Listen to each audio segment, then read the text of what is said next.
Hello, everyone listening at home. Today we have Allison McDonald in the office with us, who is going to be sharing her story regarding mental health and wellness and what got her involved in the mental health field. Care to introduce yourself?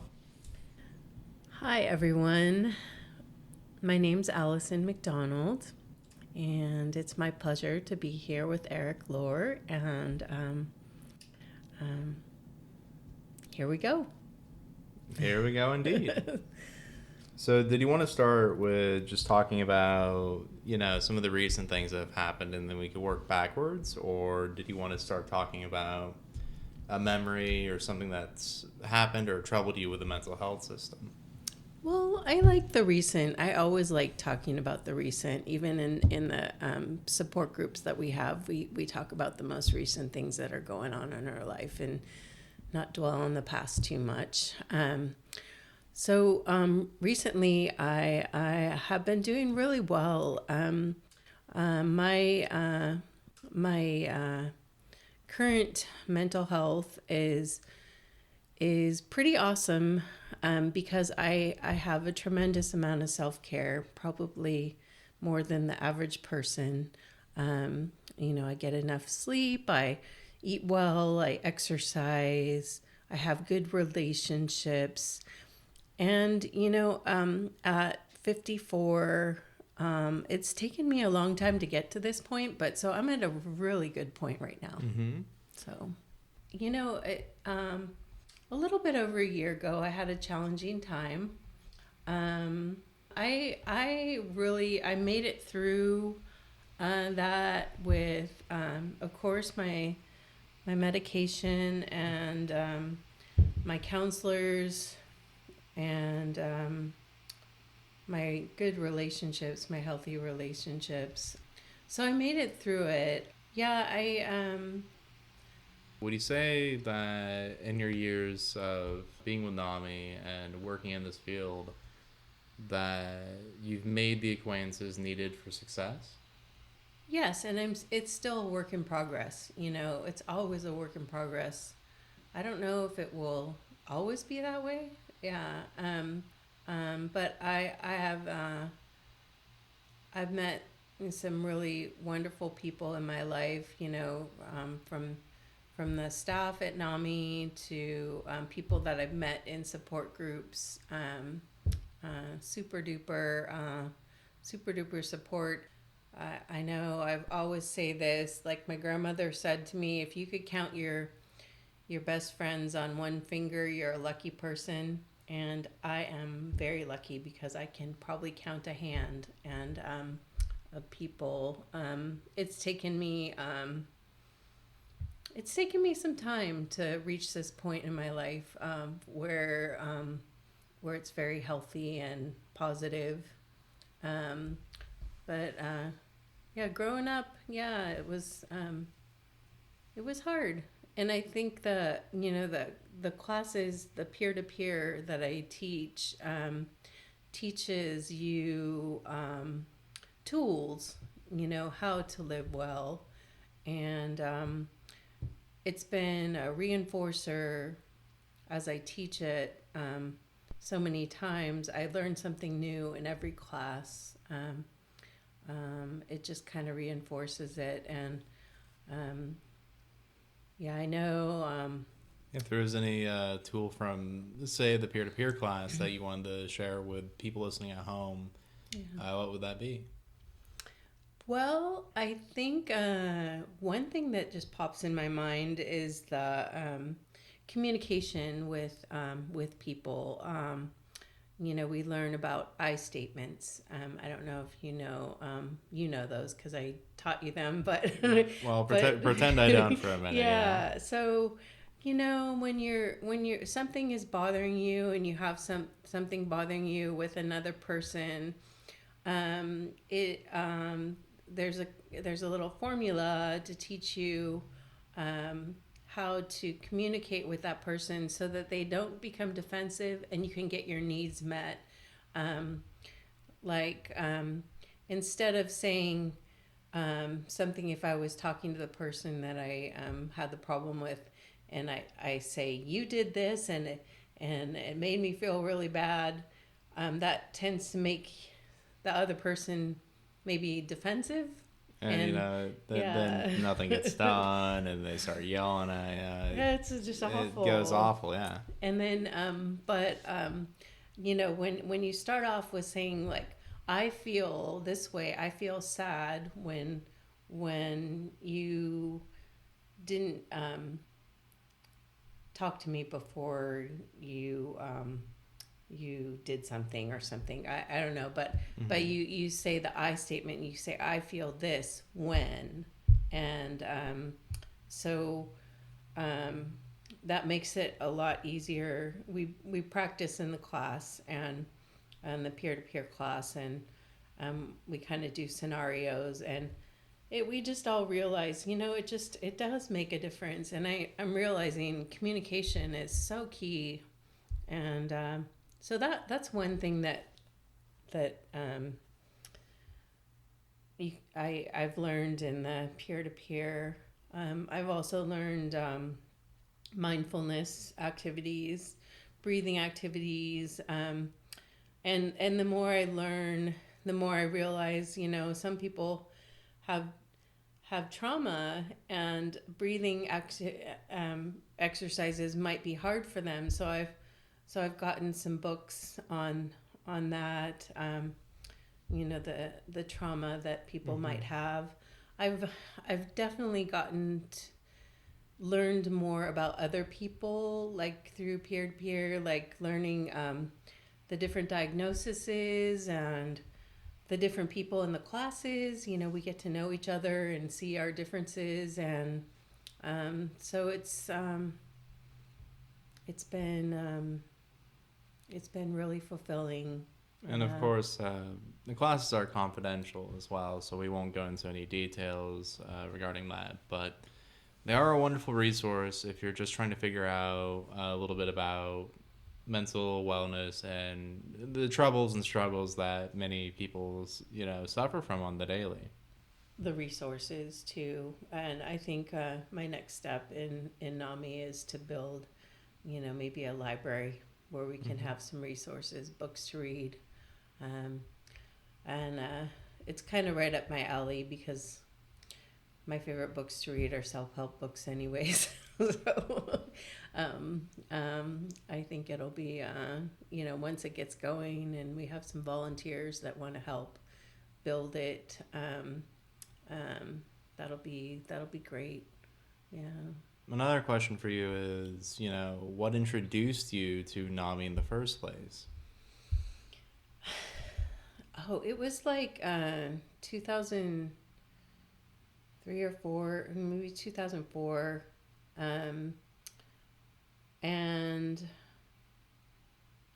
I think one of my friends that I was in a group with recommended me to go to the NAMI peer-to-peer course, and I had no clue what that was, and all I could think of was, is my insurance going to pay for this? And I was like, oh my gosh, how is this, and then realizing that it's free. I don't think that ever sunk in. I was still like thinking, is my insurance going to pay for this? Can I do this class? Is this okay?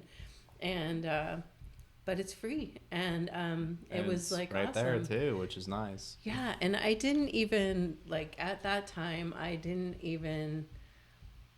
it's like every time you do peer-to-peer, you get different things out of it, and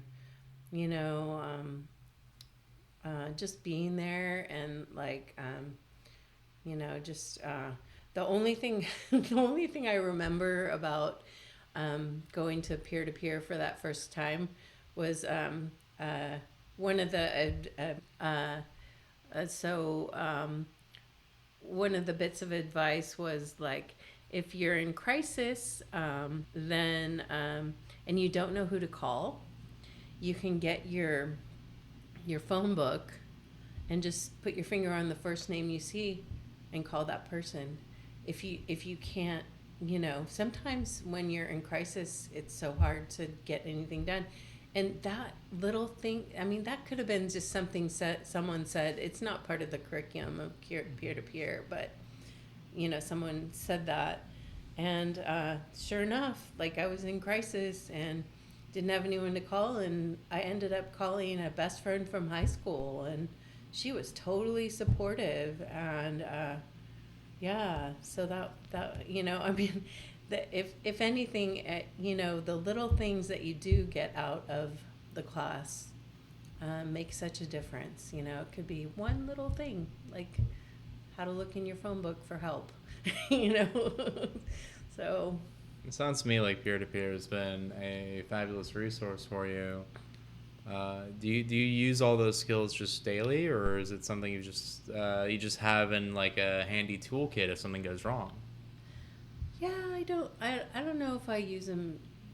I'd say handy toolkit, kind of just ingrained in me, and yeah, it's a really good support. I I sometimes pull out my binder if I'm in crisis and I'm Mhm. having a really hard time. Then I pull out my binder, and um, sometimes they'll have like activities you can do to help you, like Just like small word searches or something like that, or no, like we had the relapse prevention grid, and sometimes people it's hard to teach this because it's like I have to kind of like make sure everyone is understanding what the process is. But like I said, everyone gets a different thing out of the peer to peer. But like the curriculum from a couple years ago had a relapse prevention grid, and it talked about your thoughts, feelings, and actions when you were going through your crisis, and what you were going to do in that situation. And I pulled that out a couple times because like when I didn't have enough money to support myself, Mhm. that was one of my events. And like it says what I did, what I felt, and what I did to that, like how I handled it. And so that was really helpful. That was the curriculum from the previous peer-to-peer. It's a new curriculum now. The activities I can pull out, and do some of the mindfulness activities, the breathing and meditation. Yeah, so yeah, sometimes I keep my binders around so that I can go back and say, okay. It's kind of like I don't know if anyone listening knows rap classes, WRAP. I don't know if you've heard of that. I did hear about it in passing before, but I never did look into it. Yeah, I mean similar to that. They teach you like tools and stuff to living with mental illness, and so yeah. Have you ever found one that just didn't work for whatever reason? Not as much. That's a good question. I really believe in the curriculum of NAMI, so I know all their suggestions and everything. They work for me pretty well. But like I said, some people have um, reasons like trauma or other reasons that things don't work for them, and so they don't have to do those things in the class if they don't feel with. But I feel good that I'm a teacher, that I like kind of stand behind my curriculum.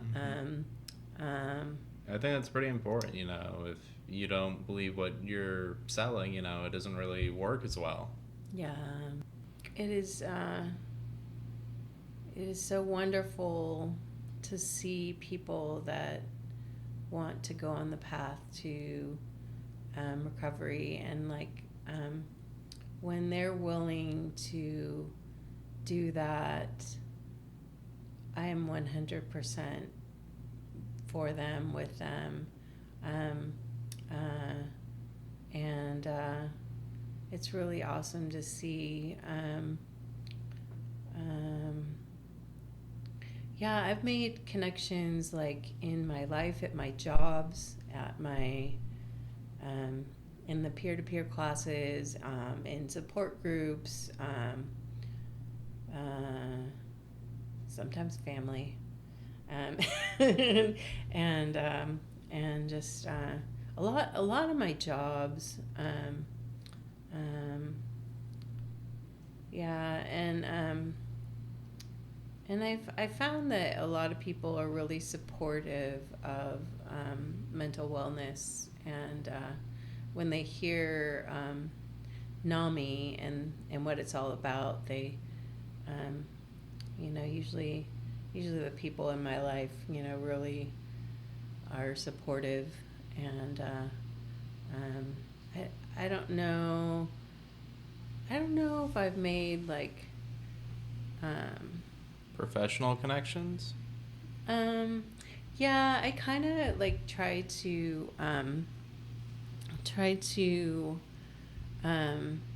be like everyone else, and having a job that that is out there, that that can work for everybody. I don't I've found that I've been opportunities at NAMI have been great, but I don't base my whole life on just working for that. I try to have like A bit of variety, spice, so to speak. yeah, yeah, and there's so many opportunities out there, and I think it's just being organized in my life, where I can read about them and see what there is to offer. I think I try to find my wellness before I find any job. Um, uh, I've always been one who doesn't take the higher paying job, because I want to go at my pace and what I can do. And the soul paying job, so to speak. Yeah, the soul paying job. Yeah. So. So, were you always aware of your mental struggles? I think I think later high school, and at first it started out with like thinking I had learning disabilities, and reading comprehension was really hard for me.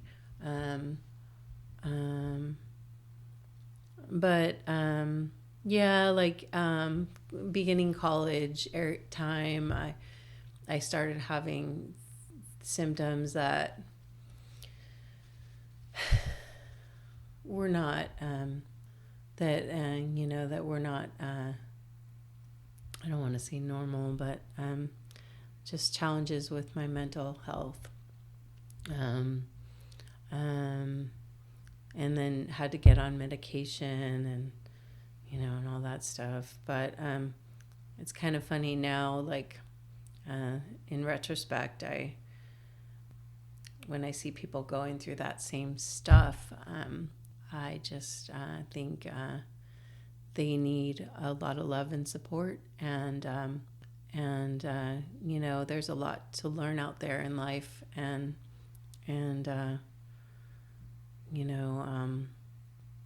I think I'm going back to peer-to-peer, but like that's just one 8-week course where you can reinforce some good tools, and sometimes we don't get that in our homes, and or in our schools, but yeah, so it's a matter of seeking it out, and but so I think, from, early college, just when I realized I wasn't getting my homework done and getting just wasn't having a healthy lifestyle, I realized I needed help. Yeah, so. And that proved to be kind of a growing experience for you, it sounds like, moving from having these issues into something closer to advocacy. Yeah, yeah. It took a while, but I hope I can do that. I mean, it's a responsibility, and I'm not perfect at it, but I've learned, and so now after learning and being a participant and in programs and doing the work, I'm more able to be an advocate. Much more now. Mm-hmm. So. And it definitely sounds like you've tried to help a lot of people along the way. And were there any people who really stood out as your supports in all this? Yeah. Like my best friend and my current boyfriend and some wonderful supervisors at work. My last job was super. I look at all that and I'm kind of like in awe and like, and me wanting to be in an advocacy position now, I'm like, oh my gosh, they were so good to me. I don't know if I know, like, my pastor at work, he said, when comparison happens, contentment ends. And so I can't compare myself to all of them, but like, I can learn from them. And, so I think I'm at that point where, yeah, I'd like to give back and do that. Yeah. So it's been quite a road. If you were looking back on all of it and could just tell your, college age self when all this trouble started, what would you have to say to her? Oh man, I just smile because I think of what was said to me and what things worked and what things didn't.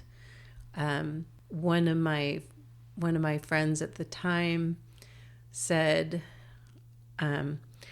Allison, you just have to finish college. No matter what, just finish college. And that's all she said. And that's the only thing that got me to finish college. I mean, it's amazing. The smallest things you say to these younger people could change their world. And,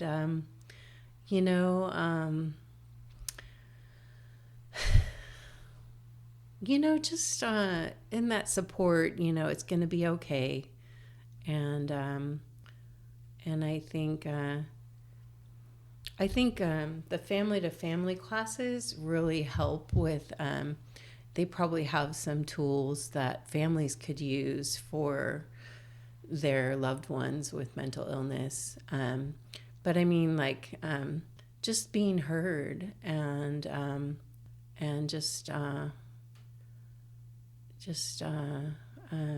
Finding their voice? Yeah. And some people get so busy in their lives they don't have time to really just take the time to be there for someone. So